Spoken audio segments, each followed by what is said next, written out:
In the summer, the water in the river warms up to 25 and even up to 28 chunks. For fish, this is roughly the same as it is for us finding yourself in a sauna without the ability to leave. It can't open a window and it can't go home. It either finds salvation or stops eating altogether. And that's when the thing happens that infuriates half of all anglers in the summer. You arrive, stand in a good spot, and sit for 3 hours. Zero. Today I will explain why this happens and where the fish actually hide in the heat. I'll show you 7 specific spots on the river that always work in the summer. I'll tell you how to read the river without a fish finder, using only your eyes right from the bank, and explain why most anglers make the same 3 mistakes every summer and go home with nothing.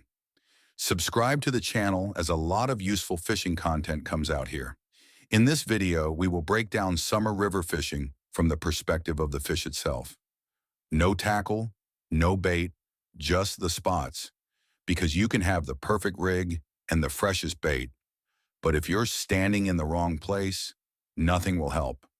I'll show you how a summer river works from the inside, where the fish go when it's hot, where they hide at noon, and where they come out to feed in the morning and evening. We will go through 7 types of spots, from deep holes under steep banks to the mouths of cold streams. After this video, you'll be able to arrive at any unfamiliar river and in the first half hour understand where the fish are holding and where they are not. This isn't textbook theory. This is what works on real rivers right now in the middle of summer. Let's go. So let's start with the most important thing, why fish change their behavior at all in the summer. To understand this, you need to accept one simple fact. A fish is a cold-blooded creature. It doesn't regulate its body temperature. Its temperature is equal to the temperature of the water around it. This means that when the water warms up to 25 degrees and above, the fish's metabolism literally slows down. Its activity drops and it stops feeding normally. Not because it's being finicky, but because it physically can't. At high temperatures, water loses oxygen and the fish begins to suffocate. What kind of feeding can there be? Sabaneve wrote about this back in the 19th century, stating that for many fish, the temperature of the water is much more important than its quality. Fish in dirty but cold running water feel better than in clean but warm, stagnant water. This observation is over 100 years old, and it is still absolutely accurate. I remember reading a story on a fishing forum. A guy came to the Volga in July and stood on a wide reach. Beauty, open space, and convenient access to the water. He sat for half a day with 0 bites. Meanwhile, his neighbor on the bank, a grandpa of about 70 with a fishing pole by an old willow over the water, caught 5 bream in the same amount of time.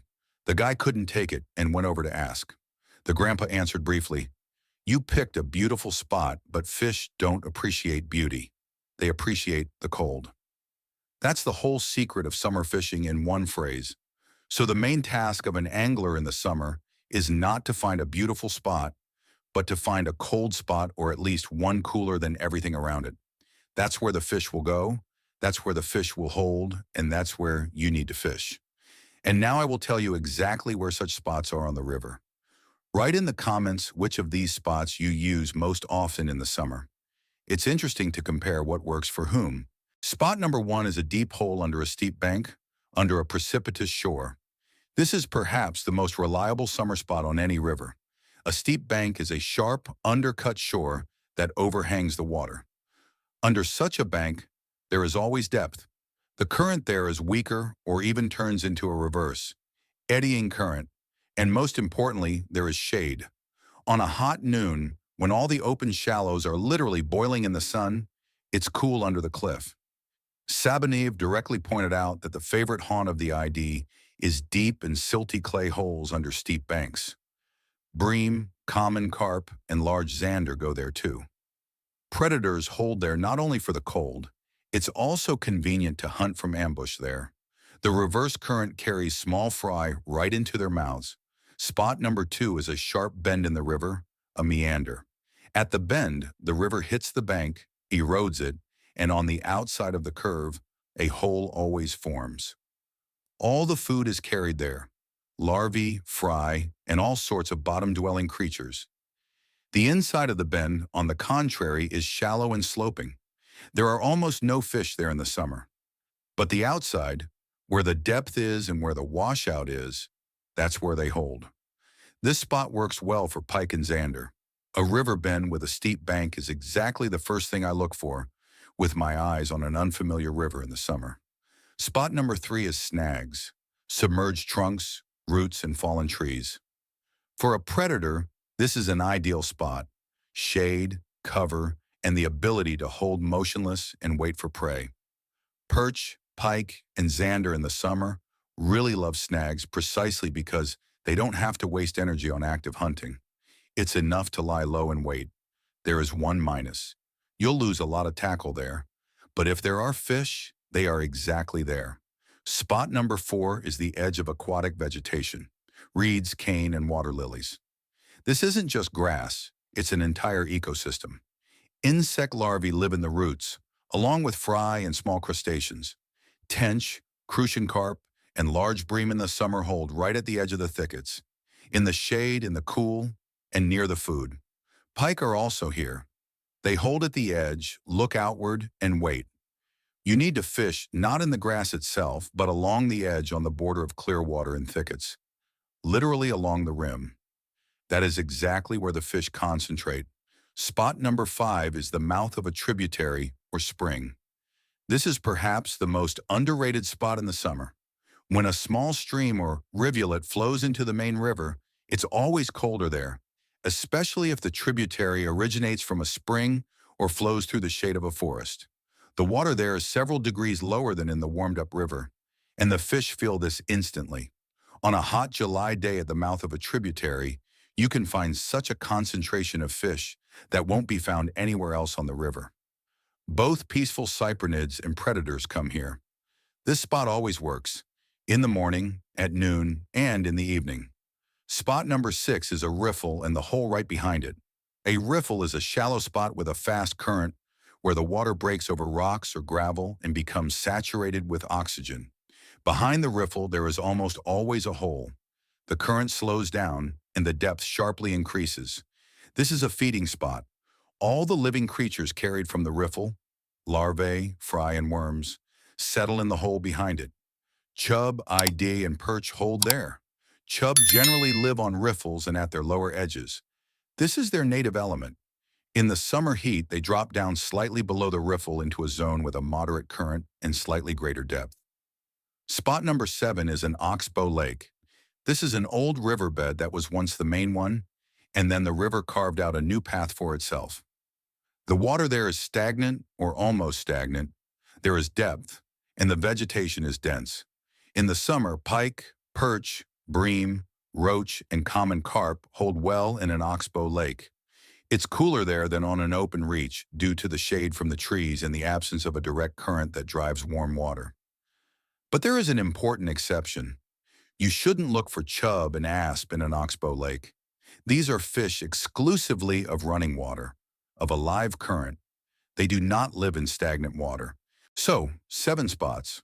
A hole under a steep bank, a river bend, snags, the edge of vegetation, the mouth of a tributary, a hole behind a riffle, and an oxbow lake. Remember this list, and in the summer on any river, you will have a starting point for your search. Now about time, because it's not enough to know where the fish are, it's important to understand when they feed there. In the summer, this is especially critical. The most important window is early morning, an hour or two before dawn and until about 10 to 11 a.m. At this time, the water hasn't had time to warm up yet, there is enough oxygen in it, and the fish are active. It is in the morning that they come out to feed, including in the shallows toward the bank and toward overhanging bushes. Perch in the early morning scatter far from their daytime holding spots in pursuit of fry. Carp and common carp can feed for another hour and a half after sunrise. Crucian carp, oddly enough, stop feeding heavily 15 minutes before sunrise. Such is their peculiarity. After 10:11, as the heat builds up, the picture changes sharply.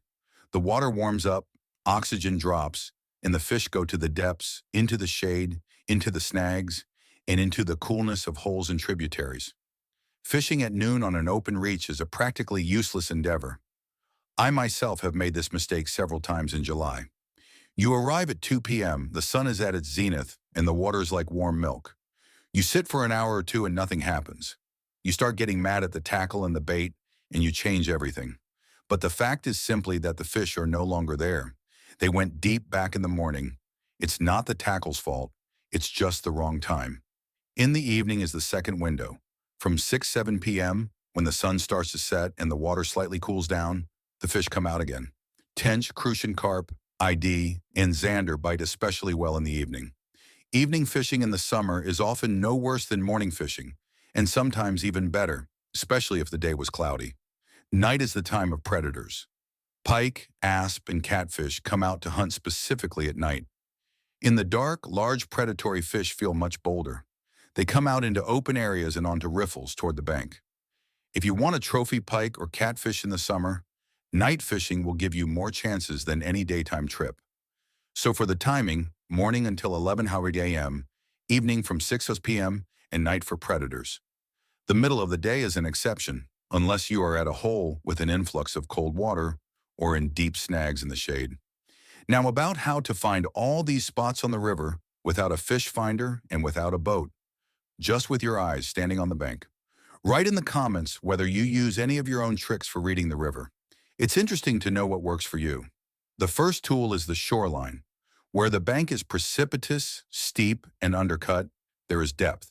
There is a steep bank. This is an almost ironclad rule. A sloping bank means shallows and a steep cliff means a hole. This can be seen without any instruments. The second tool is vegetation. Aquatic plants very accurately indicate depth. Cattails and sedge mean a depth of up to a meter. Water horsetail is about half a meter to a meter. Cane is about 2 meter. And water lilies and spatterdocks are from 2 to 3 meter. Hornwort goes down to 4 meters and deeper. That is, by looking at what grows near the bank, you can already roughly draw a depth map of the area without a single cast. The third tool is the color of the water and ripples.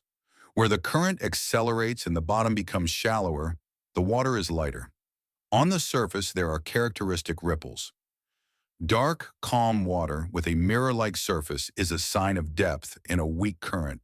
That is exactly where we look. The fourth tool is bubbles on the surface.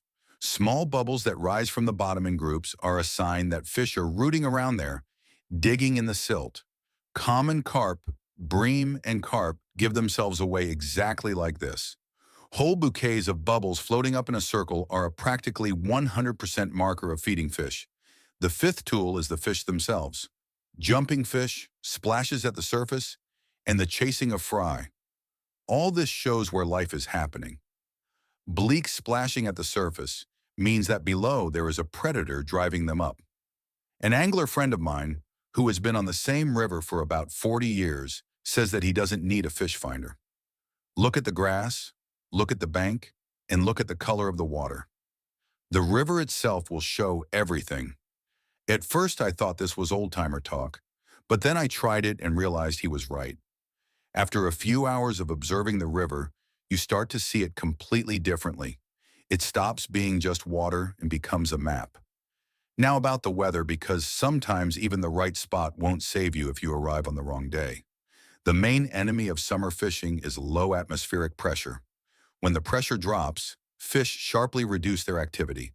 The reason is not fully understood, but the fact has been repeatedly confirmed. Experienced anglers know that with low pressure, you can hardly count on a good catch. The fish seem to turn off. Looking at a barometer before heading out is not superstition. It's practical. Heat without wind is the second bad signal.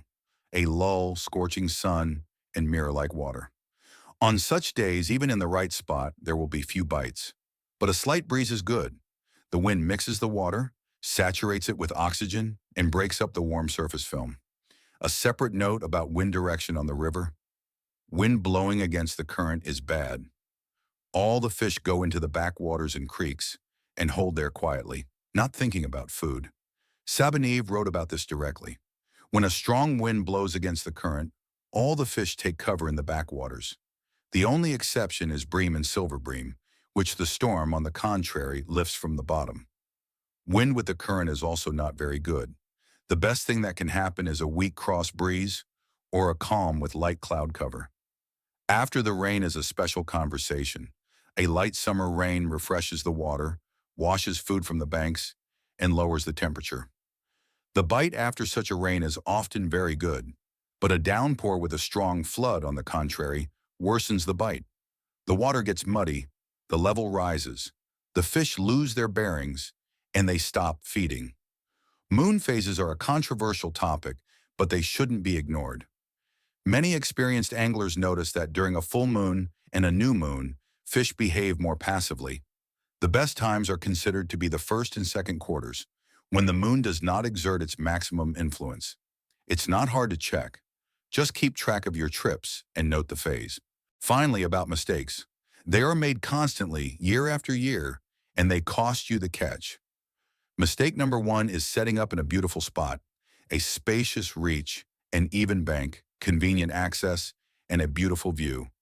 In the summer, this is almost always an empty spot. Fish do not appreciate beauty. They look for cold, shade, cover, and food. A beautiful open reach in the summer is an empty bathtub heated by the sun. Look for ugly spots, steep banks, snags, overhanging bushes, thickets of grass, and dark holes. Mistake number two is going at noon. This is the most popular time to head out and the most useless in the summer. By the time you arrive, unload, and set up your rods, the fish have long since gone to the depths. You need to head out at night to set up before dawn, or accept that evening fishing from 6 p.m. is also an option. All the rest of the time in the summer is a battle with circumstances. Mistake number three is not looking at the vegetation in the bank. They arrive, set up at random, and cast. 5 minutes of observing the river, the shoreline, grass, watercolor, and bubbles gives more information than an hour of aimless casting. Learn to read the river before casting. This is a skill that pays off on every fishing trip. Mistake number four is ignoring the mouths of tributaries. A small stream that flows into the river somewhere on the side is not a hindrance, it's a clue. It's colder there is oxygen there, and there are fish there, especially in intense heat. But anglers walk past because the spot is inconvenient, the bank is overgrown, and there's no room to turn around. Write in the comments which of these mistakes you yourself have made. I'm sure most will recognize themselves in at least one point.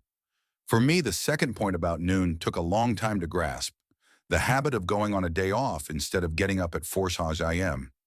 If these videos really help you better understand fishing, you can support the channel.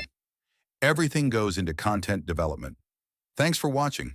If these insights into the river's hidden cooling spots have changed the way you plan your summer fishing trips, please subscribe and like the video. We are uncovering the natural secrets that others simply walk past. Join us as we map out the waters and prepare for the next big catch. The next treasure trove of angling knowledge will be opening soon. Tight lines, and see you by the water.